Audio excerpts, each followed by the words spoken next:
चाहिए, क्योंकि एक बात का ध्यान रखें, शाम के टाइम में कभी भी 1 घंटा पहले सूर्यास्त के 1 घंटा पहले 1 घंटे बाद में कभी पढ़ाई ना करें, नहीं तो आपको पढ़ाई में बहुत लॉस होगा। सूर्यास्त के 1 घंटे पहले 1 घंटे बाद में खाना ना खाएं, नहीं तो बहुत बीमारी होगी। सूर्यास्त के 1 घंटे पहले 1 घंटे बाद में सोए नहीं तो घर से दरिद्रता कभी बाहर नहीं जाएगी। झाड़ू हमेशा छुपा के रखें, झाड़ू के ऊपर किसी की नजर नहीं पड़नी चाहिए, क्योंकि झाड़ू घर की लक्ष्मी होती है, ये बात ध्यान रखें। और लगभग कोशिश करें तकिया बिल्कुल ना लगाएं। जब आप तकिया नहीं लगाओगे तो आपकी हजारों समस्याएं खत्म होगी। अगर तकिया लगा रहे हो तो फिर तकिया लगाने का तरीका सही आना चाहिए। समझ में आ रहा है? तकिया कैसे लगाते हैं हम लोग? यहाँ लगाते हैं, यहाँ नहीं लगाना। ये तकिया यहाँ होता है, गर्दन और कंधों के बीच में जो गैप होता है, तकिया वहां लगना चाहिए। पर हम लोग क्या करते हैं, यहाँ तकिया लगाते ऊपर की साइड में, तो ये बहुत दिक्कत होती है। और किसी को भी कोई काम पे जा रहे हो, जैसे यात्रा पे जा रहे हो, या परीक्षा देने के लिए जा रहे हो, एग्जाम्स देने के लिए, या कहीं पे जॉब के लिए, नौकरी के लिए जा रहे हो, खेत में बीज बोनी करने के लिए जा रहे हो, या सगाई के लिए जा रहे हो, तो आपको क्या करना है, जो आपका शर्ट है ना, उसके बटन नीचे से देते देते ऊपर आना है। अगर आपने ऊपर से देते देते नीचे चले गए तो आपका काम आगे 100% बिगड़ जाएगा, इसमें कोई शंका नहीं है। बोलो, इतनी मतलब चीजें होती है, हमको पता है। बटन हमेशा नीचे से देते देते ऊपर जाए, ऊपर वाला बटन लास्ट में देवे। समझ में आ रहा कि नहीं आ रहा? और आप कोई भी काम पे जा रहे हो, कोई भी यात्रा पे, सगाई के लिए, पढ़ाई के लिए, एग्जाम्स के लिए, और कोई अगर विधवा स्त्री सामने मिल जाए तो समझ लेना आपका भाग्य उदय हो चुका है। आप इतने भाग्यशाली हो कि आपको विधवा स्त्री के दर्शन हो गए। आपको पता है, अब आपने शायद उसके बारे में जानकारी नहीं ली।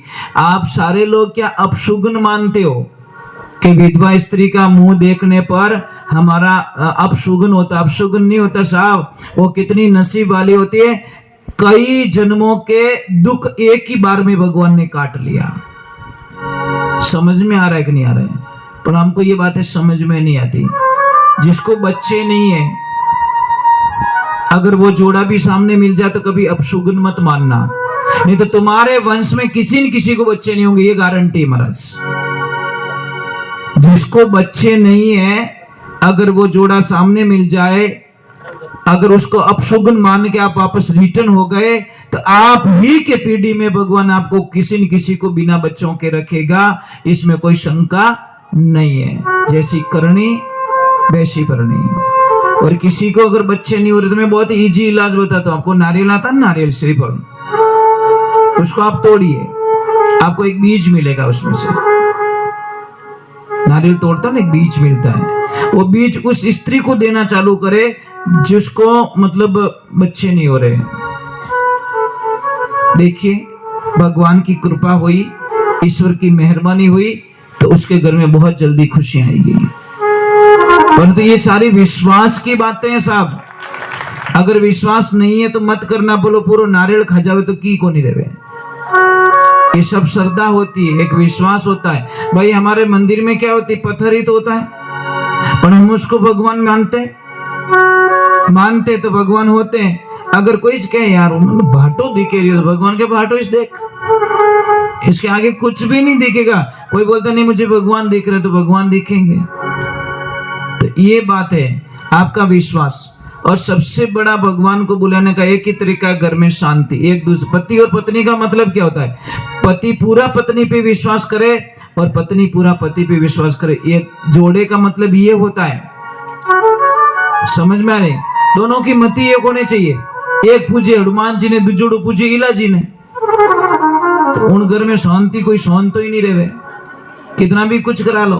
और दूसरे नंबर मैंने कई लोगों को देखा है एसी लगाते। एसी में ठंडक होती है, एकदम कूल होता है ना, चिल्ड एकदम। देखना, एसी मुंह बाहर निकल अन गालियां बोल दे, बोलो भाई एसी कहीं काम रही मैंने खाली शरीर ठंडो रही, खोपड़ी ठंडी रही को नहीं। समझ में आ रहा नहीं है भाई, एसी से दिमाग भी तो ठंडा होना चाहिए ना, पर मातो तो ठंडो रियो ही को नहीं, खाली बॉडी ठंडी हो गई उसकी, हर बार निकलते ही बम फोड़ दिया। भाई एसी क्यों लगाई भाई? एसी का मीनिंग होता है तेरा दिमाग भी ठंडा होना चाहिए, ये ध्यान रखे। फालतू बिल मत देना, जो कोई एसी वाला गालियां बोले बिना कनेक्शन काट दो, फालतू को बिल आ रही हो और ठंडो तो वही कौन दिमाग हो, क्या मतलब महाराज उसके। तो ये चीज है ना, सोचने की बातें होती है हमारे भाई।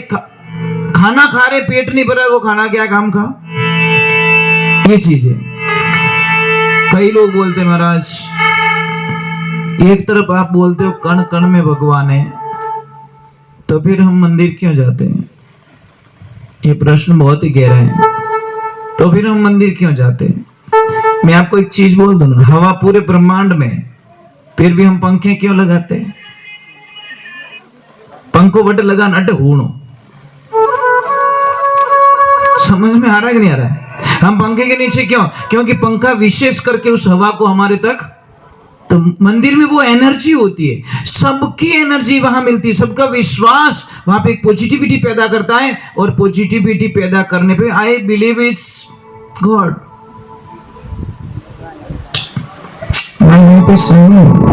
मैं जीने के लिए गाता हूं, गाने के लिए जीता हूं। एक समझ लीजिए, ये छोटी सी बात है हमारी जिंदगी की। चलो मैं एक दो भजन और सुनाऊंगा, कोई आपका कोई हो भगवान तो मुझे बोल देना, उनका भजन सुना देता हूँ, फिर मैं आरती करूंगा। आरती के बाद मैं एक साधना दूंगा, साधना के बाद में आपको छुट्टी और मेरे को भी छुट्टी, ठीक है? और एक ध्यान रखना, जब आप कोई भी यज्ञ में बैठोगे, हवन में बैठोगे, तो आपका तन और मन दोनों एक्टिव चाहिए। ब्राह्मण देवता के स्वाहा और वो यजमान बागुज भड़प आहा, तो यज्ञ कराने वाला भी जाएगा काम से, और यज्ञ में बैठा है वो भी जाएगा काम से, कुछ भी फायदा मिलने वाला नहीं। तन और मन दोनों स्वस्थ होना चाहिए, एक्टिव एकदम। अब मोबाइल तो घणो ही नवो है, पर बेटी बैटरी लो, उसके टावर आवे को नहीं, वो मोबाइल के नहीं चार्ज कर ले। अब शरीर तो घणा ही बढ़िया नाय धोन आएगा, कपड़ा बढ़िया नवा पहन दीदा, और मायने बैटरी लो। तो कोई काम का यज्ञ, जिसके भी घर में यज्ञ होता है साहब, मैं तो लोगों को क्या कहता हूँ, जो ये जैसे शादी होती है, सेकंड डे और एक दिन पहले बड़ी बंदोली निकालते, ये बहुत गलत काम करते हैं साहब। बंदोली एक दिन गैप में अगले दिन निकालो, एक दिन का गैप दीजिए, ताकि सारे सुबह में उठ के एक्टिव होके बारात में जाए। फिर बारातिया नाल नो पड़े, एक नीमड़ा नीचे पड़ियो, एक वटी पड़ियो, आखी रात बैठो डीजे माते धूलो उड़ायो। समझ में आ रही? बींद खुद ही नींद लेवे फेरा में, इन्हें पढ़ाए दी तो पढ़िया पछे ठा पड़ेगा पड़गा, क्यों बापड़न आखी रात जगह हो इन्हें। तो नियम ये कहता है कि बंदोली का जो सिस्टम होता है, एक दिन पहले निकाल दो, एक दिन का गैप दे दो, उस दिन कोई नहीं होना चाहिए, नाच गान बिल्कुल नहीं, नॉर्मल होना चाहिए, टाइम पे सो जाओ, सुबह में बढ़िया बारात में जाओ एक्टिव होके। समझ में आ रहा है नहीं आ रहा है? क्योंकि यज्ञ करते हुए उबासी आना भी वर्जित मानी गई साहब। अगर आपको यज्ञ करते हुए उबासी आ गई तो भी वर्जित है यज्ञ में। पर ये चीज कौन समझाए महाराज? सत्यगुरुदेव की। एक तो अगरबत्ती मत किया करो, आप अगरबत्ती करते ही आपका यज्ञ सारा असफल हो जाता है। धूप बत्ती करो, क्योंकि अगरबत्ती में बांस आता है, और बांस जलाना हमारे शास्त्रों के विरुद्ध होता है, बिल्कुल अलाउ नहीं होता साहब। फिर भी हम पहले काम करो, अगरबत्ती लगाओ, वहीं से हमारा यज्ञ असफल में चला जाता है। आप धूप बत्ती कीजिए, गूगल धूप कीजिए, और कुछ भी धूप नहीं मिले तो आप गाय का गोबर लीजिए, उसमें थोड़ी मिर्ची मिला दीजिए, थोड़ा गाय का घी मिला दीजिए, थोड़ा ये खोपरे का जो पाउडर आता है वो मिला दीजिए, ऐसे करके उसका धूप बना के धूप चढ़ा दीजिए, ये हो गया धूप बढ़िया। ये ध्यान रखे, किसी को कितना भी श्वास चढ़ता हो, कितो भी श्वास चढ़े, शाम के टाइम में ये भूंगड़े आते हैं ना खाने वाले चने येलो कलर के, और शाम को सोते वक्त उसको 50 ग्राम खिला दो, पानी मत पिलाओ, श्वास नहीं चढ़ेगा। पर पानी पिलाओगे तो काम गड़बड़े साहब। जिसको भी श्वास चढ़ता है, आप शाम के टाइम में वो भूंगड़े खा ले 50 ग्राम और पानी मत पीजिए, तो आपको श्वास की बीमारी नहीं होगी। किसके कितने भी घुटनों में दर्द, मैंने कई बार बताया इलाज कर, चूना लीजिए इतना सा और हमेशा लेना स्टार्ट कीजिए। सुबह सुबह में खाना खाने के बाद में 1 गिलास पानी में इतना सा चूना डालिए, देखिए फिर आनंद। बोले सत्य गुरुदेव की, बोले कृष्ण कन्हैया लाल की। आपकी नाभि है, आपने कहीं के पैसुटी कहो, कहीं कहो, जो भी कहते हो, अगर ऊपर आ गई तो गैस्ट्रिक बनेगा, लेफ्ट में गई तो आपको कब्जी होगी, और नीचे खिसक गई तो आपको लूज मोशन हो जाएगा। ये 3 काम है उसके। राइट में कभी नाभि जाती नहीं है, समझ में आ गई नहीं आ रही? नाभि में कभी, राइट में कभी नहीं जाती, वो जाए तो लेफ्ट में ही जाएगी, ये ध्यान रखें। बोले सत्य गुरुदेव की।